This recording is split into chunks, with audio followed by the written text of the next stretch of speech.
السلام علیکم ورحمۃ اللہ تعالی وبرکاتہ۔ پچھلے کئی روز سے ہمارے جو تفسیر کا سلسلہ تھا سورۃ الملک کی تفسیر جاری تھی۔ آج ہم انشاءاللہ سورۃ الحجرات کی تفسیر جانیں گے۔ انشاءاللہ دھیرے دھیرے اسٹیپ بائی اسٹیپ ہماری یہ سورت بھی اللہ نے چاہا تو مکمل ہوگی انشاءاللہ۔ سورۃ الحجرات ہر سورت میں جو قرآن پاک کی سورتیں ہیں ان میں کچھ نہ کچھ بندوں کو پیغام دیا جاتا ہے۔ وہ پیغام کئی اعتبار سے ہوتا ہے، کئی طریقے سے ہوتا ہے۔ اس سورت کا جو مین پیغام ہے، جو سب سے پہلے ہے، وہ آقا کریم صلی اللہ تعالی علیہ وسلم کی بارگاہ میں کس انداز سے حاضری ہونی چاہیے اور صحابہ کرام کو اس کا کیسے حکم ملا تھا، پھر صحابہ کرام رضوان اللہ تعالی علیہم اجمعین نے اس حکم پر کیسے عمل کیا، سبحان اللہ۔ اور دوسرے جو اس کا مضمون ہے، مسلمانوں کو معاشرتی آداب بتائے گئے اور ان کے اخلاق کی تربیت کی گئی، اور پھر فرمایا گیا کہ تحقیق کیے بغیر کوئی خبر قبول نہ کرے۔ بہت بڑی بات ہے یہ اس زمانے میں۔ اس کو انشاءاللہ جب اس کی آیت آئے گی تو اس کے تحت ہم اس کا بھی بیان سنیں گے۔ یا ایھا الذین آمنوا ان جاءکم فاسق بنبأ فتبینوا، اس آیت کے تحت انشاءاللہ ہم اس کی تفسیر بھی سنیں گے۔ اور پھر جو اہم برائیاں مسلمانوں کے درمیان جو رائج ہو گئی ہے، جنہیں لوگ گناہ سمجھتے ہی نہیں ہے، ولا تجسسوا ولا یغتب بعضکم بعضا ایحب احدکم، انشاءاللہ اس آیت کے تفسیر ہم وہ بھی سنیں گے کہ آپس میں ایک دوسرے کی غیبت نہ کرو، جاسوسی نہ کرو، برا بلا نہ کہو، ولا تلمزوا انفسکم ولا تنابزوا بالالقاب۔ اور پھر آگے جا کے یہ حکم دیا کہ اگر مسلمانوں کے دو گروہ آپس میں لڑے تو ان میں صلح کرا دی جائے۔ صلح کا پہلو ہمیں اپنانا چاہیے۔ آج ہمارے درمیان صلح کرانے والے موجود نہیں، کمی ہے اس چیز کی۔ دو بھائی لڑ لیں تو کوئی ایسا نہیں ہے کہ ان کے درمیان جا کے صلح کروا دے، اور اگر ایسوں کے پاس کوئی پہنچتا ہے صلح کروانے کے لیے تو انہیں صلح کرنی چاہیے کہ کوئی تو ہے جو ہمارے بارے میں خیال رکھنے والا ہے۔ کسی تیسرے آدمی کو کیا غرض ہے کہ تم دونوں آپس میں صلح کر لو، وہ تمہارے درمیان صلح کروانا۔ یہ کام اگر فی زمانہ ہمارے علماء اگر شروع کریں تو یقینی طور پر اس میں کافی برکت ملے گی اور دین کا کام انشاءاللہ بڑے اچھے انداز سے ہوگا۔ اللہ پاک ہمیں ایسا کچھ کرنے کی توفیق عطا فرمائے اور کچھ ماحول ہی ایسا ہو جائے کہ علماء یہ کام کرنے لگ جائے۔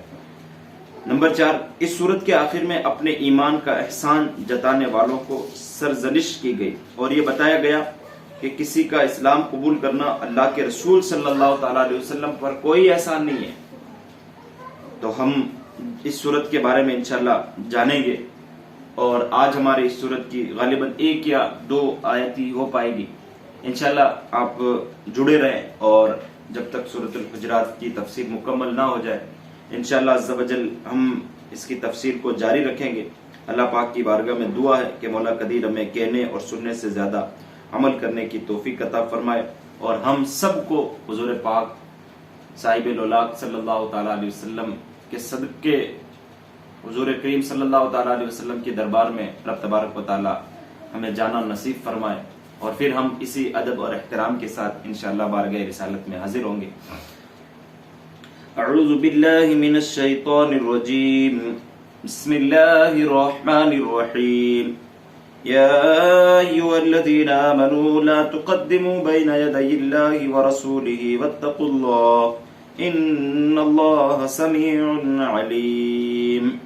یا ایھا الذین آمنوا لا ترفعوا اصواتکم فوق صوت النبی ولا تجہروا له بالقول كجهر بعضكم لبعض ان تحبط اعمالكم وانتم لا تشعرون۔ ترجمہ: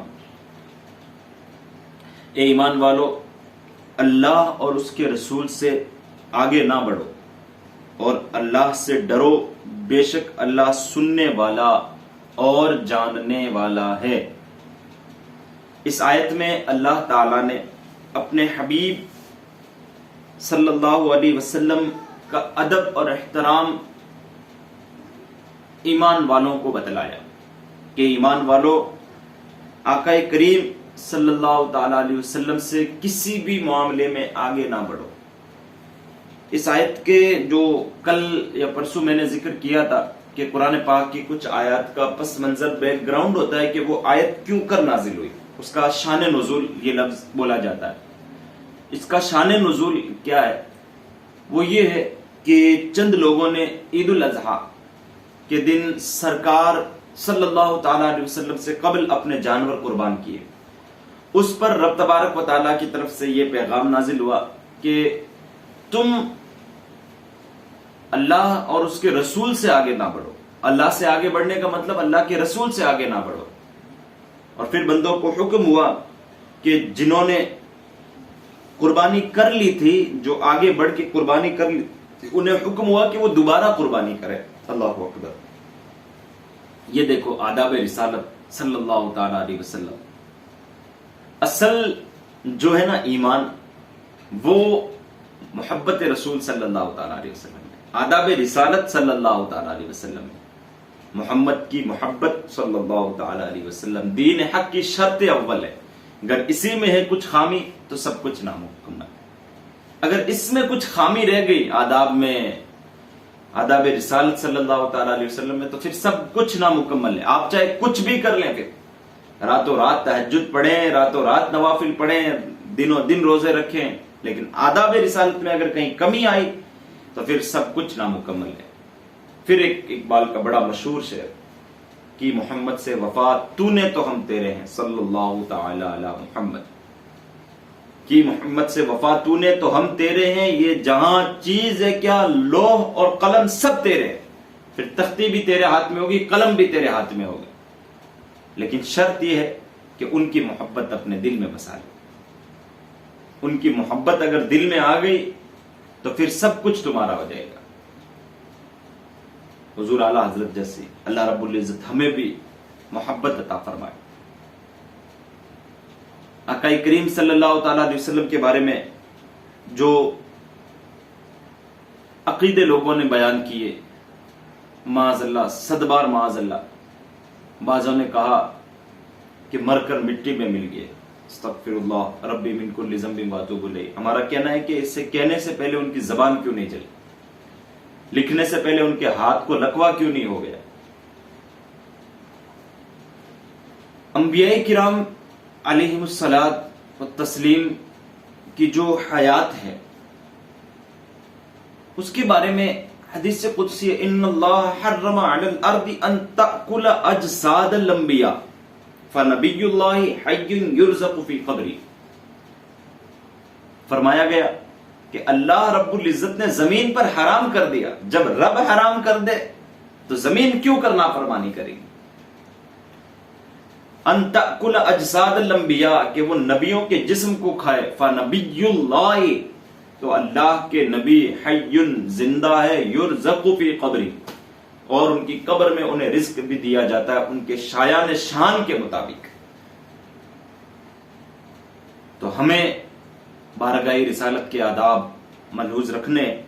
مفتی احمد یار خان نعیمی رحمت اللہ تعالی علیہ, اس آیت کا ایک اور شان نزول حضرت عائشہ صدیقہ سے مروی ہے کہ لوگوں نے رمضان کا روزہ ایک دن پہلے سے رکھ لیا اور نبی نے روزہ رکھنے کا حکم ابھی دیا نہیں تھا, رمضان کا چاند نظر نہیں آیا تھا. تو اللہ کی طرف سے پیغام ہوا, حکم ہوا کہ میرے محبوب سے پہلے روزہ جنہوں نے رکھا ان کے لیے فرمایا کہ میرے محبوب سے آگے نہ بڑھو. مفتی احمد یار خان نعیمی رحمت اللہ تعالی علیہ فرماتے ہیں آیت کا شان نزول کچھ بھی ہو مگر یہ حکم سب کو عام ہے, یعنی کسی بات میں, کسی بھی عمل میں, کسی بھی طریقے سے نبی کریم صلی اللہ تعالی علیہ وسلم سے آگے نہ بڑھے. اب یہاں دیکھیں آپ, اس پر کئی نقطے بیان کیے گئے علماء کرام نے. آقا کریم صلی اللہ تعالی علیہ وسلم کی بارگاہ میں جب حاضر ہوں, اس کے بعد والی آیت میں اور ہمیں اس چیز کا درس ملے گا. اور علامہ اسماعیل حقی رحمت اللہ علیہ فرماتے ہیں کہ اس زمانے میں علماء کرام کا ادب نہایت ہی ضروری ہے. اس کی وجہ فرمائی العلماء ورثۃ الانبیاء, علماء جو ہیں وہ انبیاء کے وارث ہیں. اور پھر فرمایا گیا علماء امتی کا انبیاء بنی اسرائیل, میری امت کے علماء بنی اسرائیل کے نبیوں کی طرح. تو علامہ اسماعیل حقی رحمۃ اللہ تعالی علیہ فرماتے ہیں کہ علماء کرام کا ادب اور احترام ضروری ہے. ان کے بارگاہ میں جب ہمیں کوئی مسئلہ دریافت کرنا ہو تو اس کا ایک طریقہ کار ہونا چاہیے. نہایت ادب اور احترام کے ساتھ اپنی آواز کو دراز نہ کریں. کسی بھی چیز کا نشہ ہو اس کو ختم کر کے علماء کرام کی بارگاہ میں.